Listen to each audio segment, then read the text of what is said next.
Welcome back to Yangon in Myanmar.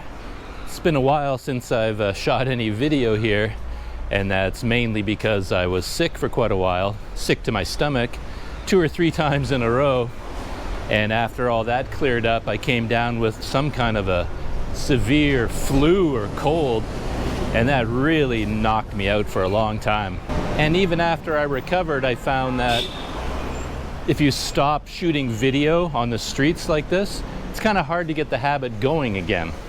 But anyway, today I've got the GoPro out, and I'm heading to another pagoda here in Yangon.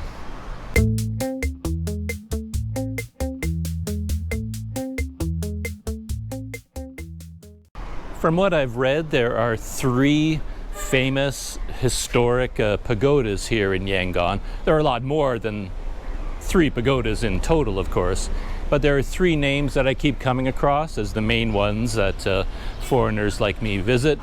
One, of course, is Sule Pagoda, which is quite near here, and I went there on my first day in Yangon. The other is Shwedagon Pagoda, and I visited that one at the height of the summer heat wave. And today I'm visiting the 3rd pagoda, which I believe is called Botataung Pagoda. It's similar to the other 2 in that it is about 2,500 years old, and it holds a strand of hair from the Buddha as a holy relic. The name Botataung, as far as I know, means something like 1,000 military leaders, and that name comes from the story that when the holy relics, the hair of the Buddha, were brought here to establish the pagoda, an honor guard of 1,000 military leaders assembled for the occasion. So Botataung, 1,000 military leaders or military generals, something like that. This is something I found kind of interesting here. I really love crosswalks that get you across all these busy streets. And there's the pagoda over there, by the way. But I've come across a few of these crosswalks that actually have escalators going up and down, or going up anyway. There's my first view of the Botataung Pagoda. It has an interesting history in that even though it's 2,500 years old, it was actually destroyed during World War II in 1943. Bombers were overhead and they were trying to destroy some of the docks down by the river, and a lot of their bombs went off course and actually destroyed the pagoda. They didn't intend to do that. The bombing raid was not aiming at the pagoda, but it was completely destroyed. And in 1948 they began rebuilding it.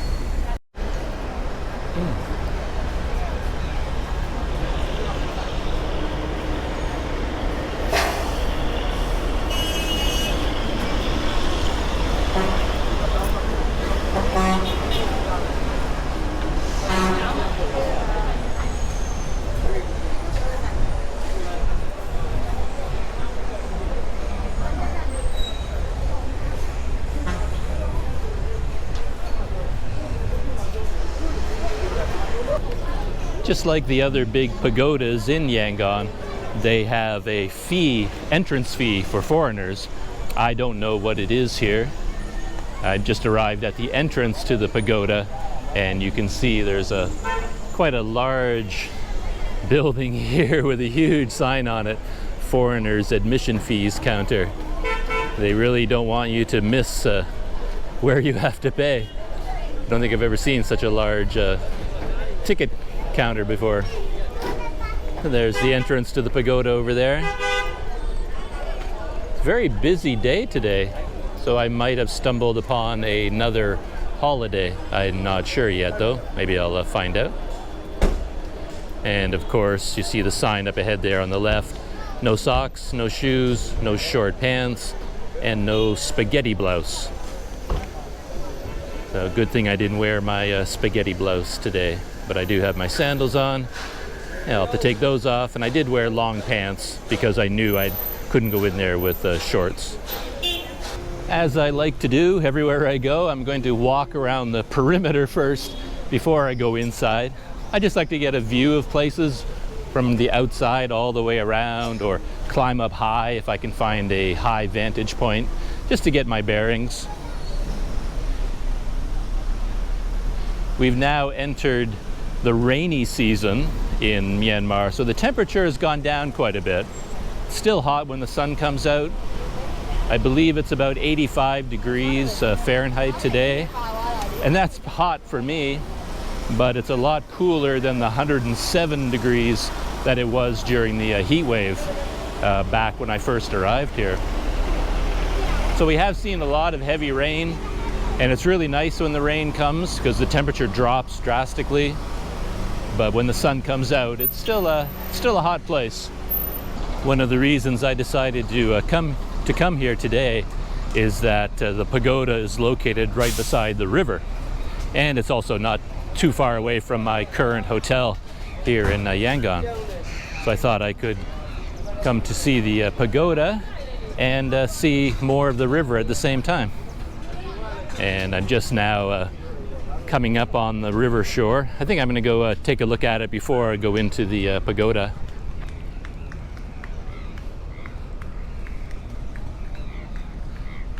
Here's the river up ahead.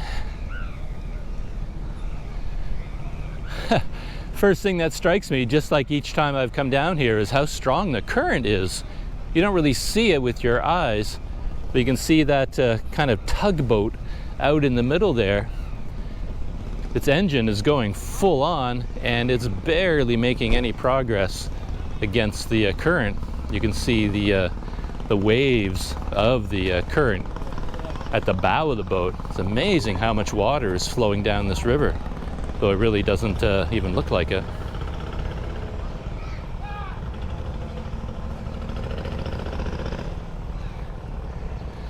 This is really cool. I've got some Yangon River cruise boats there. I don't know anything about them.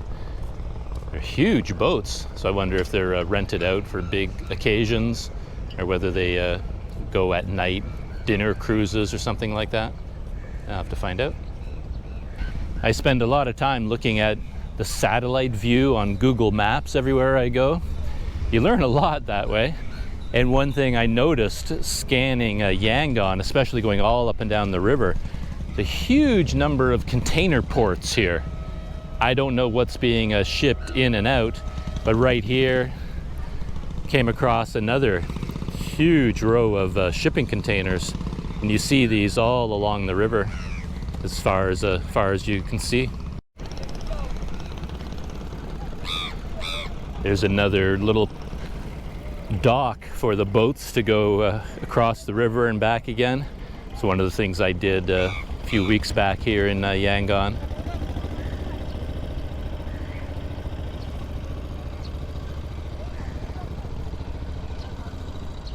The Royal Green River cruise boat.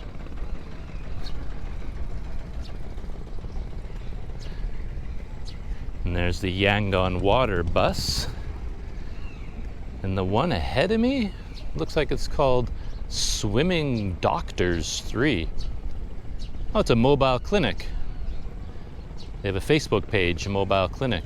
Maybe their job is to go up and down the river, going to villages and offering medical services. No idea. That'd be interesting if that's what they did. I love the engines in these boats. They're just like the ones that I see a lot of in Bangkok. As far as I know, this is actually a car engine, and they've simply altered it so that it sits at a different angle, and instead of powering wheels, the engine is attached directly to a propeller, and they can the ones I've seen in Bangkok, they actually grab a pole that moves the entire engine back and forth, and that also moves the propeller. I don't know if that's how they work here or not. As you can see, all the smart people have their umbrellas because it's still extremely hot here, even though it is the monsoon season. There's a good example of what I was talking about with the cargo ships. There's a huge one up ahead there with the giant cranes loading it with the cargo containers. No idea what they're loading up though.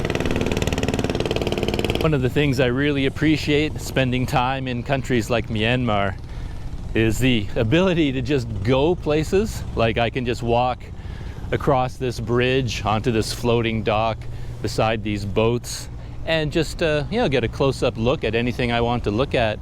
There are no security guards, nobody's yelling at me that I can't be here, nobody is coming at me to tell me to put my camera away. All things that you probably experience in a lot of other countries. But here, you know, things are just nicely relaxed and you can just go exploring, which I love. There's a close-up view of the Yangon water bus. Has its own dock, floating dock with a bridge leading out to it.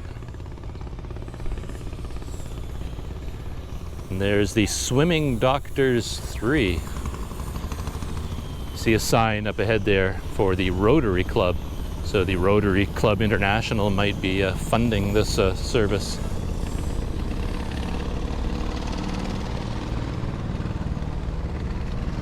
Yeah, it's definitely a medical boat. This is the nurse cabin, laboratory, recovery room. And they have a list of who's covering, who's paying for the boat month by month.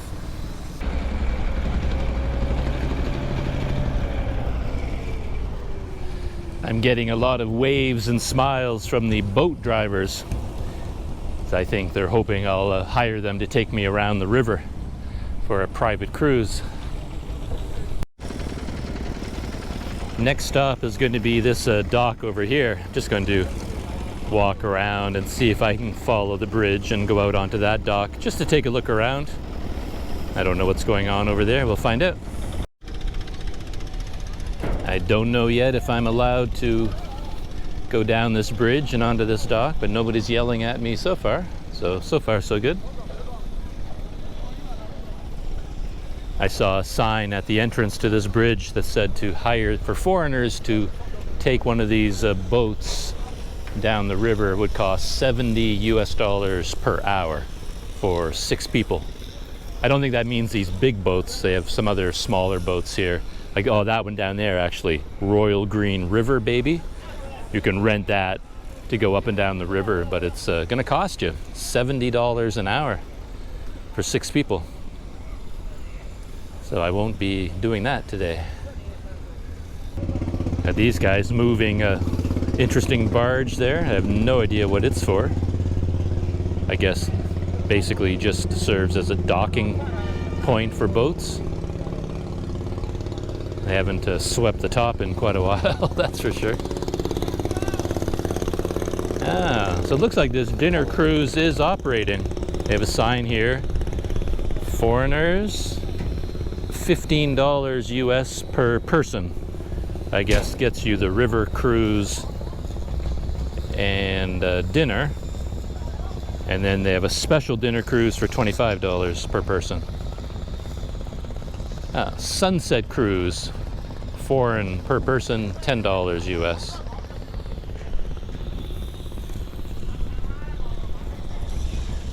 I imagine they have a minimum number of people that will go, though I can't. If you just show up and you're one person and pay them $10, I don't think you're gonna take one of these boats for a private river cruise.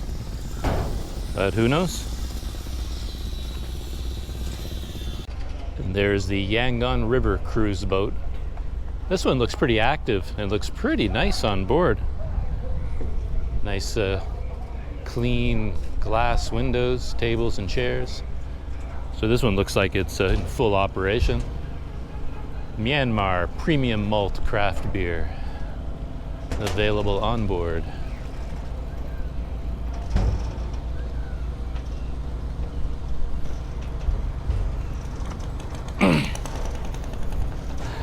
I've already learned that you have to be very careful walking around these docks, especially when you're using a camera. They've actually put a lot of these metal bits over top of the areas that are the most worn out, where people might want to walk. And if you walk away from the metal, you're taking your chances with this wood. You have no idea what might break, or you might just step into a hole without realizing it. So these guys are getting some water out of their mini barge here. Got a pump going.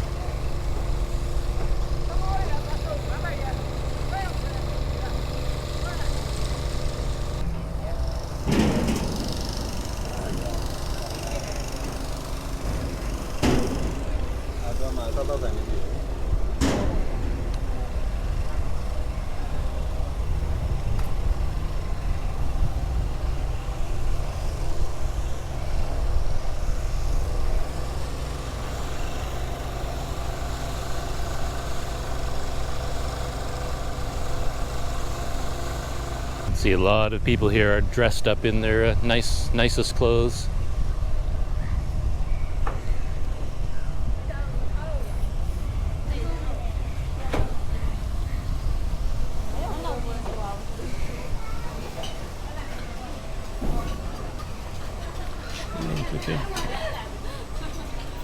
Hey, Pucci. Hello.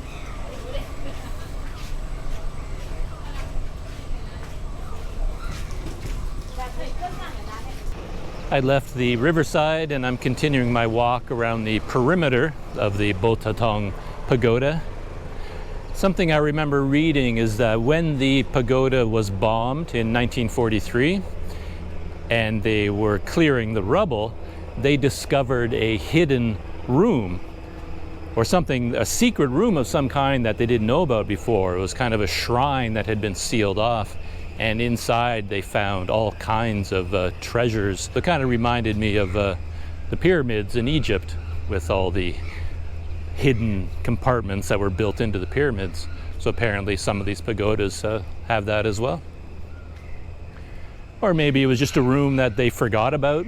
You know, maybe it wasn't really meant to be secret, but just over the thousands of years of its history, it just got forgotten, sealed off or something. And then when it collapsed during the bombing, it was uncovered again. There's the main pagoda. Oh, I forgot to mention probably the most interesting and unique feature to this pagoda is that the main pagoda there that you see in the middle is actually open.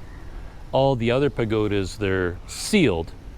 You can't go inside them, but from what I read online, this one is open and you can walk inside and see the inside of the structure.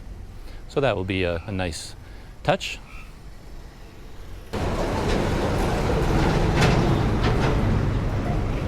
Here's the main gate into the pagoda complex.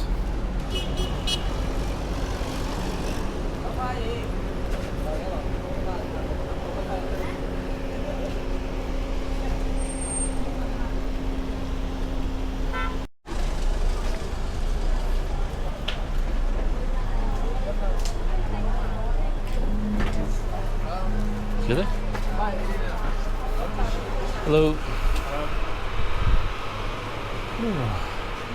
Hello. One person? Yeah, it's just one.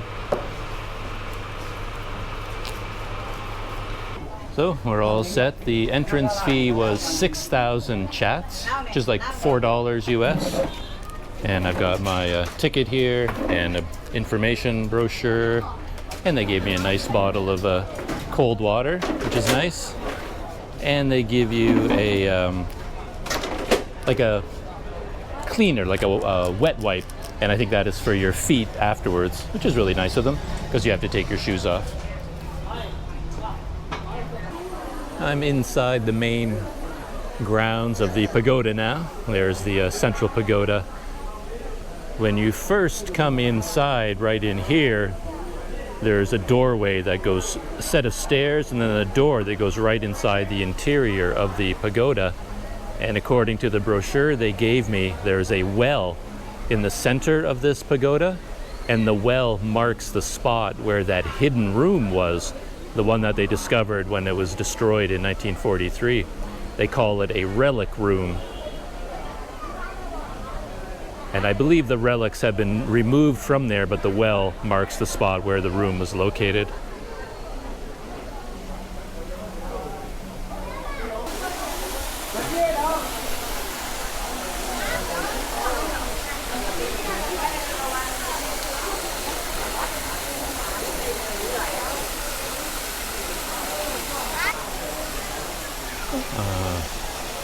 Oh, check it out. Turtles. A lot of turtles. I'm glad they have a platform where they can rest. I often see turtles in ponds where they may not have so many places where they can climb up and rest. And I always worry about the poor guys that they're going to get so tired always having to swim with nowhere to relax. These guys have their own platform. If they can climb up, you can see these little ones on the edges. They're having a hard time climbing up that slippery edge. I definitely have become very soft over the years. They put up these red plastic mats there so that you don't have to walk on the hot stone, which I'm walking on right now. It's very painful. But I can't walk on the red mats either. They have all these holes cut in them, and they're cut in such a way that it pinches all the skin on my feet. It's really painful to walk on those red mats. Not as painful as these hot stones, though. It's just like Shwedagon all over again. Got to rush for the shade here. It's too hot. Ouch, ouch, ouch, ouch, ouch, ouch, ouch. Whew. That's better. And there's the main pagoda there.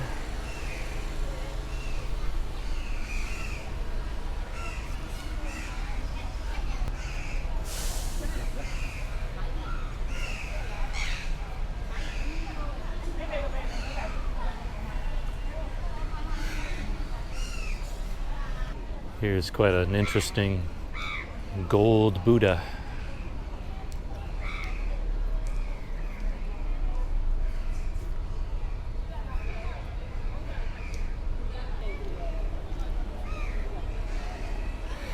I've reached the end of the shade. From here, back in the burning hot stone. You can see these kids have been running back and forth as fast as they can just to get from shady spot to shady spot. So it's too hot even for them. These women over here were walking regularly, but now they had to speed up and run. It's too hot even for them. There go the kids. Probably daring each other to endure the hot stone as much as they can. Here I go. Whew, hot, hot, hot. Oh, there's some water there. I've noticed some signs all over the place. Oh, like this one up here saying slip. And I know what that means. I nearly fell already walking through one of those puddles. The stone becomes very slippery when it's wet. Whoa, this is so hot.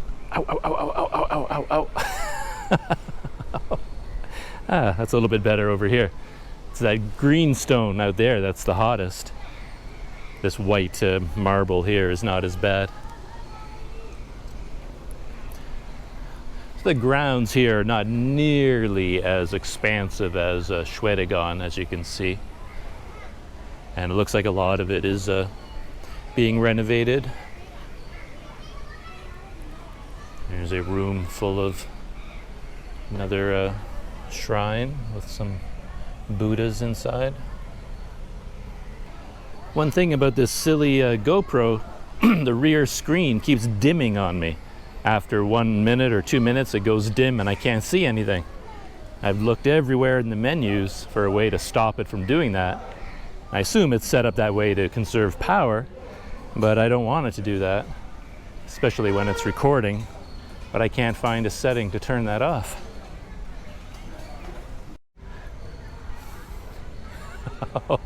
I hit a hot patch. I can barely walk. There's some shade ahead of me. Got to get there quick.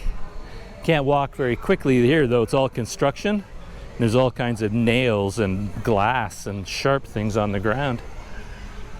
Not the friendliest pagoda I've come across. Here's the shade. Oh, much better. Wow. Of course, I could solve all these problems if I did what normal people do and come to these places late in the afternoon or early in the morning instead of midday. But this is what I always do.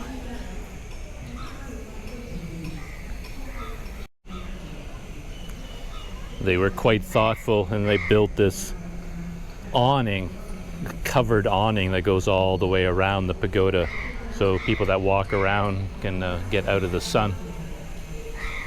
I always understood you're supposed to walk around any Buddhist structure in a clockwise direction, but I've noticed a lot of the people here are walking counterclockwise and clockwise.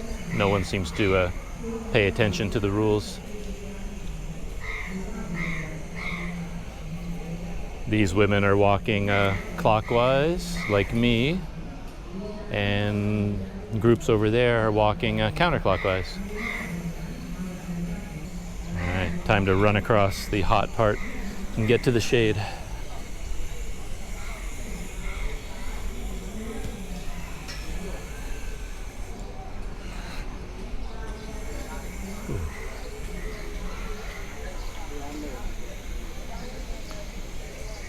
Oh, like I said, this rubber mat they put down is really painful. I wonder if it's the same for other people. I noticed, for example, these women aren't walking on it, they're walking on the stone instead. Maybe it hurts their feet as much as it does mine. There's an old aerial map of Yangon, so I can give you an idea of where we are right now.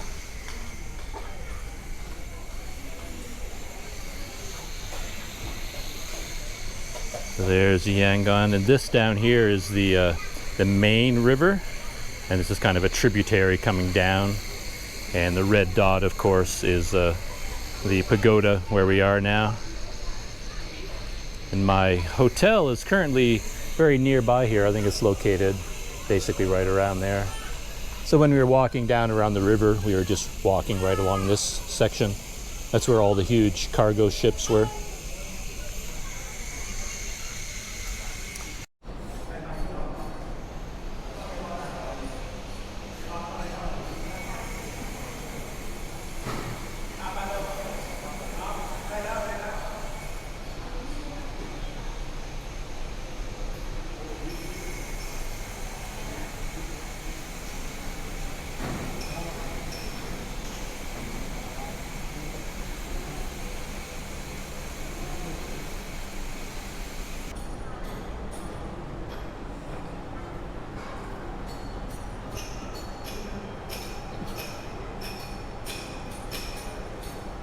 I walked around the whole pagoda on the inside, and now I'm going to go inside the interior of the main pagoda. I think most people do that when they first arrive, but I'm going to do it on my way out.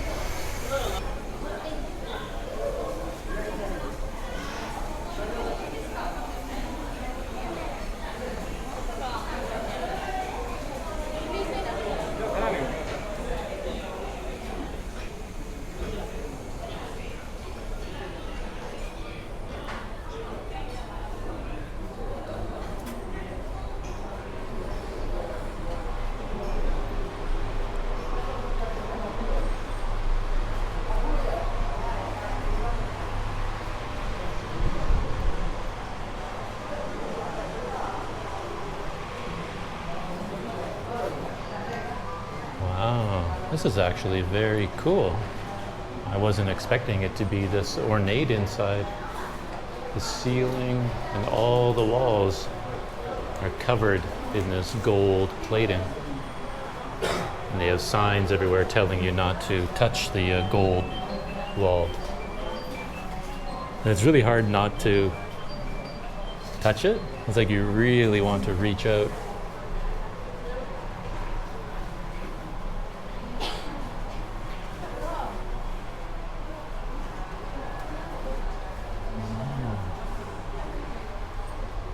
Here's the well, and this is where the relic room was discovered after the pagoda was bombed. It's amazing. There's no water in there, but it looks like a well.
I love the design of this place. They've put all these little like museum displays on the inside, and since it's circular with all pointing towards the middle, they have all these little corner niches where people can pray.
So that's the end of my visit to the Botataung Pagoda. It was much nicer than I expected, actually, particularly the inside of the pagoda itself. I just thought it would be kind of, I don't know, you could see the interior structure holding up the pagoda, that kind of thing. But the whole thing has been renovated to be turned into a museum, which I thought was really nice. And it was heavily air conditioned, which is nice. It was really cold inside there. And the best thing of all was you could actually see the original artifacts and the casket they were inside. That was inside the secret relic room that they uncovered. So it was all, yeah, very nicely put together. So it was well worth visiting. So yeah, end of my visit to the pagoda. Going to walk back to my hotel now. And that brings me to the end of my wanderings for this morning. Heading back to my guest house to relax during the hottest part of the day, have a cup of coffee in my room. Yeah, the neighborhood I'm in now is quite a bit different than my other neighborhoods. The guest house is really nice, so which is how I ended up staying there. But the neighborhood is not as traditional as other places. There's a lot of really nice restaurants and bars, fitness centers, bank buildings, and that kind of thing out here. But it's still a nice area to be in anyway. It's not that far away from my old neighborhoods around Sule Pagoda, so I can walk back there. I do walk back there almost every day just to go exploring in the more traditional streets. So to give an example, this is kind of what it looks like around here. There's a giant fitness center and fancy shops right over there. And in this direction, more big buildings going up and a big shopping mall over there. So it's not the most interesting neighborhood, but as I said, the guest house is really nice. So this is where I've been hanging out lately. And yeah, that's it. I will see you in the next video.